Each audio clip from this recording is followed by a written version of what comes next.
Welcome, everybody. It is another Sunday edition of the Bullpen with Adam the Bull as we recap every Sunday game in the National Football League except the Sunday Nighter, which we'll talk about on Monday. It is October. The weather's starting to cool off around the country, although we still got another hot week in Ohio coming up before the weather cools down.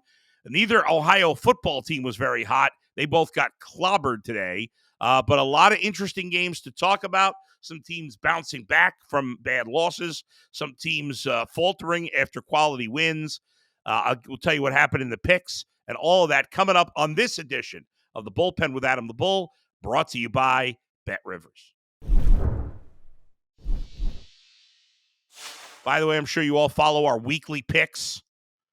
And I got screwed in the weekly picks. I still finished, I believe, tied with Mike Francesa for the best week at 3-2. But we picked the games on Thursday, and of course, Friday morning, I hear that Deshaun Watson's not going to play, so I wanted to flip my pick, but I didn't tell anybody like an idiot. Anyway, who the hell would have picked the Browns -3 without Deshaun Watson? But even with that bonehead move, I still won 3 of the other 4 games, including the only person on the board that had the stinking Bears, although they barely got. I'm sorry. I wasn't the only one that had the Bears. I was the only one that had the Texans. And I said on Friday that I predicted that all the other guys that make the picks, none of them would have the Texans. I was right. I was the only one that had the Texans. I had them winning the game outright, which they did. The Steelers are a fraud. The AFC North looks very overrated right now. Anyway, let's start there.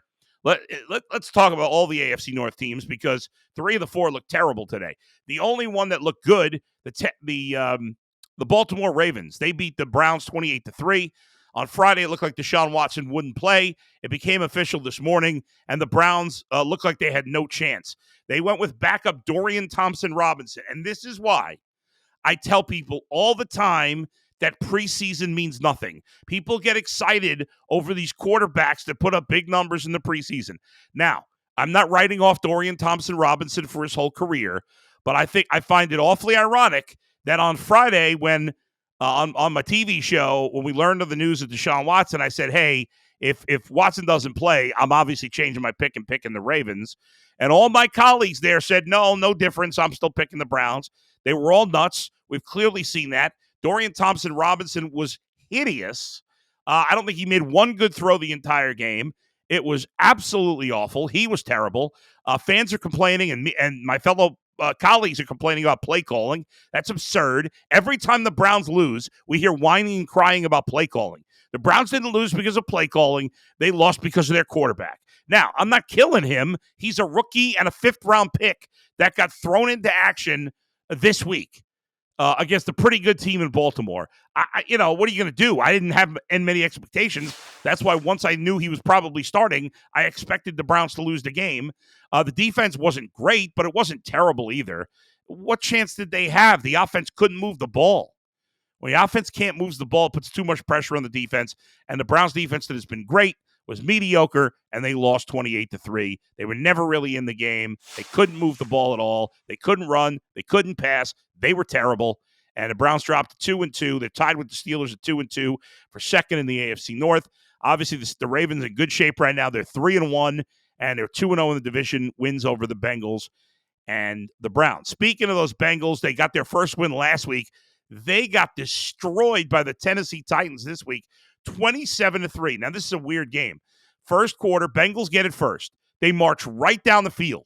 They go 70 yards, okay? And it looked like it's going to be a big day for the offense. Easy drive at first downs, chunk plays. They have a 3rd and goal at the 6-yard line, and they run the ball. And I'm like, well, if they run the ball on a 3rd and goal to 6, they've got to be going for it on 4th down. Well, no, they didn't. Well, why would you run the ball on 3rd and goal to 6? The odds of a 6-yard touchdown run are slim. So why would you run it if you're going to kick a field goal? It doesn't make any sense. But Zach Taylor is lucky that he's got Joe Burrow because Zach Taylor is not a very good coach. He's not a good play caller. He has avoided being fired because the Bengals don't fire people and because Joe Burrow carried him to a Super Bowl and the rest of the team. The Bengals have been good at getting talent. Their coach is not very good. They win in spite of him, and he showed it again with this bonehead move early. But after that drive, it was all Titans, 27 unanswered points. Derrick Henry, who did nothing last week against the Browns, had a huge game, 22 carries, 122 yards, and a touchdown. Bengals are 1-3. And if Joe Burrow was healthy and playing well, I'd say no big deal. They'll make a run. The way he's playing right now, they got no shot. The Bengals are in big trouble. I don't think they're going to. If you ask me right now, I don't think the Bengals are going to the playoffs. And finally, from the AFC North, the Pittsburgh Steelers. They're not going to the playoffs either. They fall to 2-2, getting boat raced. Third straight game, we're talking about a boat race. 30-6 Houston. The Steelers never really in this game. They had one chance in the third quarter. They were down 16-3 at the time, had the ball inside the 10, had to settle for a field goal instead of a touchdown. And they scored a touchdown there. Maybe it's a new game. They're within one score. The Texans put it away with 2 fourth-quarter touchdowns. C.J. Stroud has been magnificent, leading the Texans to a 2-2 start. He was 16-30, 306 yards, and 2 touchdowns. He had another 16 yards on the ground. And finally, Dameon Pierce had a good game in this one. And unbelievable job by the Texans. Stroud, most passing yards by a rookie quarterback in his first 4 games in the history of football. Maybe he's finally the first good Buckeye quarterback. Justin Fields played pretty well today, but they still lost. We'll talk about that later. But Justin Fields isn't any good. Neither is Kenny Pickett, who threw 1 pick and then got knocked out of the game for the great Mitch Trubisky. He's bad too. And the Steelers are in some trouble. They lose 30-6. Before we move away from the AFC North, let me tell you that you can get extra value this football season with Bet Rivers Squares. Went up to $10,000 in bonus money. Bet $10 in same-game parlays on any game with the Squares icon to earn a square. There you go. Great chance to win with Bet Rivers. All right, let's talk about some of the other games. The game that ended earliest today over in England, the Jaguars all over the Falcons, 23-7. Trevor Lawrence had a pretty good game, over 200 yards and a touchdown. Was effective on the ground. Bijan Robinson, very impressive game for Atlanta, but not enough. They can't score because they can't. You can't win without a quarterback. The Falcons have very interesting skill position players, pretty good defense. Their quarterback's garbage, and so they can't win. And they will continue to lose games because they don't have a quarterback. The Bills have a quarterback, and he was crushed week 1 by the Jets. The Jets beat the Bills, and that's because Josh Allen threw about 82 interceptions. Since then, he's gotten better and better each week, capping it off with a beatdown of the Dolphins, who scored 70 last week. It was a close game early, 14-14 in the second quarter early. All Bills after that, they outscore them 34-6 the rest of the way. Josh Allen, 320 yards and 4 touchdowns via the air. Stephon Diggs had only 6 catches, but 3 were touchdowns, 120 yards. The only highlight for the Dolphins was the rookie running back, Devin. I can't remember how to pronounce the name. Achane. I thought it was A-Chain. It's not. Today they were calling him something else during the game. I can't keep up. You know who I'm talking about. He had 100 yards on just 8 carries. You may want to give him the ball more than 8 times if he's going to have 100 yards. But the Dolphins lose their first game of the year, and the Bills are back in first place in the AFC East at the quarter pole, 48-20 over the Dolphins. It looked like the Bears were going to get their first win of the year against the Broncos, who were looking for their first win of the year. Remember, the Bears got trampled last week by the Chiefs, and the Broncos gave up the 70 to the Dolphins. The Bears were up 21-7 at halftime, and they come back. They score the first touchdown in the third quarter to go up 28-7. All Broncos after that, 24 points in a row, including the field goal late to win it, and the Broncos 31-28 winners, despite 335 yards, 4 touchdowns for Justin Fields. Khalil Herbert had 100 yards and 18 carries, and DJ Moore had a big game. It was one of the best offensive games we've seen from the Bears in years, and they still find a way to lose. A pick late hurt. Russell Wilson threw 3 touchdowns, completed 75% of his passes, and a guy I never heard of. Remember, Javonte Williams gets hurt in this game early. A guy named Jaleel McLaughlin, no ID. He's a rookie. I never heard of him.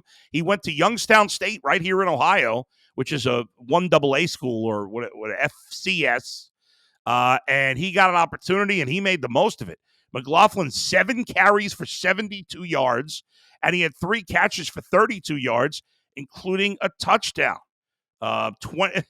So impressive game for a guy who probably many people have never heard of before. And the Broncos get their first win instead of the Bears, 31-28. The Rams had a 20-0 lead at halftime. Actually, they were up 23-0 in the third quarter against the Colts. The Colts come storming back. They get a touchdown in the third quarter and a two-pointer, 2 touchdowns in the fourth, including 1 2-point conversion. They tie it, go to overtime, but the Rams get a touchdown in overtime. Of course, Puka Nacua, the story of the year. We have a rookie in C.J. Stroud, most passing yards through 4 games in the history of the NFL. Puka Nacua, most catches and most receiving yards through 4 games of an NFL career. He's been unbelievable. 9 for 163 and a touchdown, including the game winner to make it 29-23. Also, Matt Stafford threw for over 300 yards in this game, and Kyren Williams, that's taking over for Cam Akers, has been phenomenal in this game. He had 25 carries, 103 yards, and 2 touchdowns. I got to give credit where it's due. While things are going bad for my teams, the Bengals stink, the Browns stink, the Cubs choked away a playoff spot, and they got eliminated this weekend. The Guardians had their worst year in a decade. Meanwhile, my nemesis, Baker Mayfield, I'll give him his credit. I don't think he's that good, but he's played very well so far this season. He was awful last week against Philly. He bounced back this week against New Orleans, and New Orleans' defense has been really good until this game. Baker, slow start, but really picked it up final 3 quarters of this game. He's played well in 3 of 4 games so far. 246 yards, 3 touchdowns, and a pick without much of a running game. And with Mike Evans banged up, left the game early. Buccaneers dominate the Saints 26-9. They're in first in the NFC South and have won both their road games. Eagles blew a lead late. Commanders scored a touchdown in the fourth quarter to tie it, but the Eagles get a Jake Elliott field goal in overtime for 54 yards out to win it. 34-31. Jalen Hurts, 319 yards, 2 touchdowns. DeAndre Swift leading the way with a touchdown, and A.J. Brown at 175 yards and 2 touchdowns. And what a big shocker, he was drug tested after the game. We'll see what the results are. Vikings get their first win, dropping the Panthers to 0-4. Kirk Cousins was picked off twice in this game, including in the first quarter, interception that was returned 99 yards for a touchdown. But he played much better after that, hooking up with Justin Jefferson and Alexander Madison twice, and Alexander Madison had 95 yards on 17 carries as the Vikings get that first win, 21-13 over the Panthers. Let's keep it rolling. The 4 o'clock games, there were 3 of them, and none of them were particularly close. If you look at the final score in this first game, the Raiders and the Chargers, it looks close because the Raiders made a little comeback late, but really the Chargers dominated this game. Justin Herbert got banged up, had a splint on his hand, but they managed to hold on against a Raider team that's just really bad. John Kelly, 17-65 on the ground. Herbert looked good early, but then he couldn't get anything going offensively in the second half with that splint. It's going to be an issue. Something to look out for the Chargers in the upcoming weeks, but they do improve to 2-2, beating the Raiders 24-17. The rookie Aiden O'Connell for the Raiders making his NFL debut, also a 4th-round pick. We talked about Darian Thompson-Robinson for the Browns, a 5th-round pick. Aiden O'Connell is a 4th-round pick, and he did a decent job, 24-39, 238. He did throw a pick, but considering the circumstances, Devontae Adams in and out of the game, they're playing, they're behind most of the way. He did all right for his first NFL start. The Cowboys bounced back from a embarrassing defeat to the Cardinals last week, and they pummel the New England Patriots. The Patriots are a fraud. Mac Jones is I was going to say he's the worst quarterback in football. He's part of but I guess he's not as bad as Zach Wilson. He's not as bad as Desmond Ridder, I guess. But he's in that class of awful quarterbacks. Bill Belichick proving to be a fraud. Can't win without Tom Brady. I'm kidding. He's not a fraud, but he hasn't won without Tom Brady since. He's still a great coach, but he just doesn't have the horses. His skills as a GM have declined. There's no doubt about it. He has not been as good at picking players. They should take that power away from him. It might be, I think but I don't think they're ever going to do that because he's going to call it out on his own terms because that's what he's done. But their team's not very good. They're just not good. Overrated defense. They got very little on offense. You can't win with Mac Jones. And I don't know what they're going to do with quarterback, but they don't have the answer. Cowboys look great. They've played great in 3 of their 4 games. Didn't run much. Dak Prescott had a big game. was very efficient in this one, and the Cowboys, it was never a game. 38-3, Dallas wins easily. And finally, the team that really looks like the best team in football, the San Francisco 49ers, they defeat the Cardinals 35-16. Cardinals made it a game. Josh Dobbs getting a couple of touchdowns late in the first half, early third quarter to make it 21-16. But the Niners pull away with 2 fourth-quarter touchdowns and in the end win it easily, cover the 14-point spread, improve to 4-0 along with Philadelphia. 35-16 the final. How about, you want to talk about efficiency?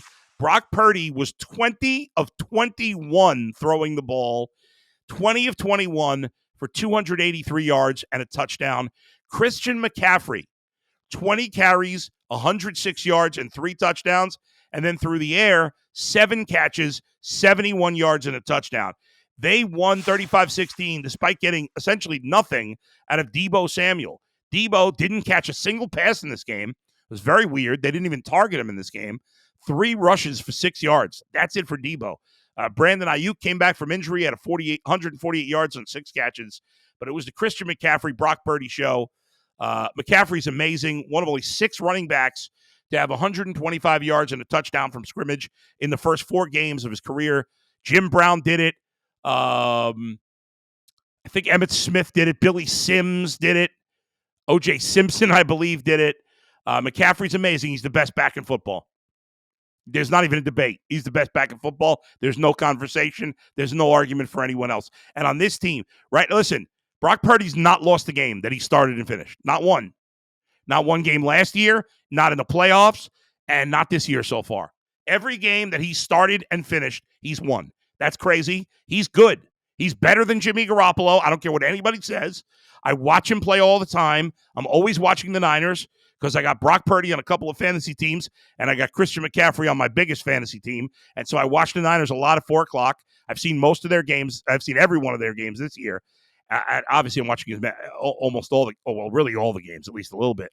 But Brock Purdy's legit. He's good. He's not superstar, but they don't need him to be. He's good. He's going to slot in that, 8th to 13th best quarterback in the league, and that's good enough with the talent they have because they have one of the best defenses in football. They have the best running back. They have great wide receivers. They have George Kittle, and he hasn't even done much yet. They got a great offensive line.